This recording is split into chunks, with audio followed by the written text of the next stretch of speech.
बिहार की राजधानी पटना से 12 किलोमीटर दूर फतुहा के निकट एक गांव में गोपी कृष्ण गौ आश्रम बीमार, लाचार और पालकों द्वारा अपने हाल पर छोड़ दी गई निराश्रित गौ माता के लिए वरदान से कम नहीं है।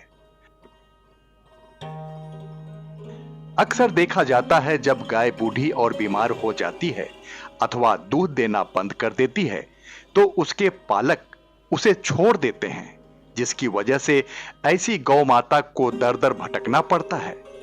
वे भोजन की तलाश में जहां तहां सड़कों पर लावारिस घूमती रहती है। यह कैसी विडंबना है जिस गाय को सनातन धर्म में माता का दर्जा दिया गया है। बूढ़ी और बीमार हो जाने अथवा दूध देने में सक्षम नहीं रहने के कारण उस गौ माता को ऐसे छोड़ दिया जाता है। पटना सिटी के एक व्यवसायी स्वर्गीय गोपी कृष्ण मोदी को यह बात बहुत खलती थी।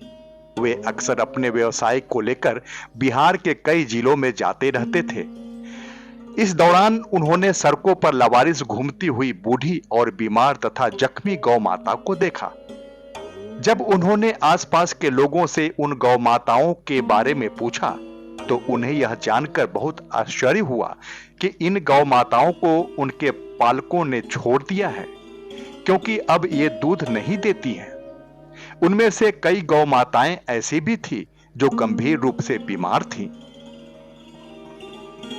ग्रामीणों ने बताया कि ऐसी गायों को उनके पालक घर पर रखने से परहेज करते हैं, क्योंकि उन्हें चारा खिलाने और इलाज कराने में उनके पालक जो खर्च करेंगे वह बेकार हो जाएगा, क्योंकि ये गौ माता अब दूध नहीं देती।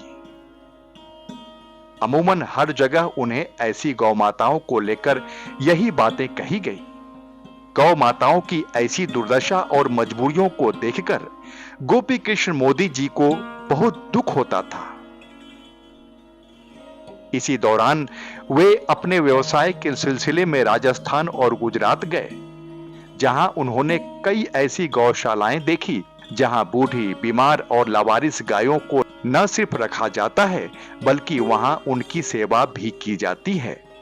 उन्होंने ठान लिया जब कभी भी उनकी आर्थिक स्थिति अच्छी हो जाएगी वे भी ऐसी असहाय गौ माताओं के लिए एक गौशाला बनवाएंगे।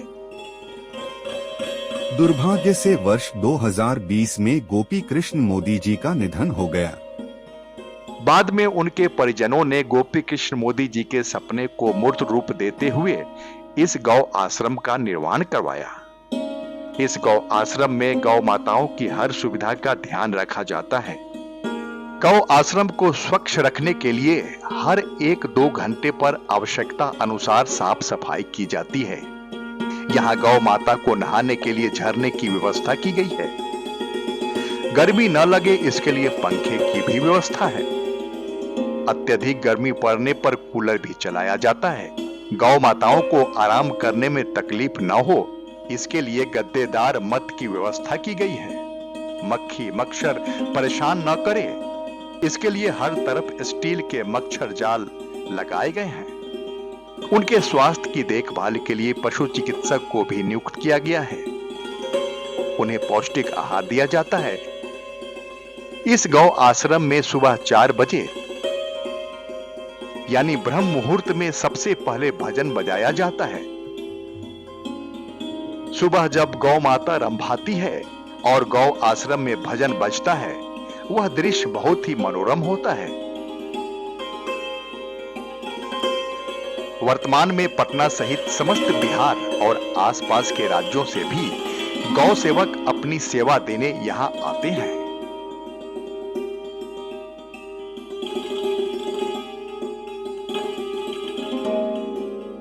गौ आश्रम के संचालक और गोपी कृष्ण मोदी जी के सुपुत्र गोपाल मोदी ने बताया कि गौ माता की सेवा करना सौभाग्य की बात है।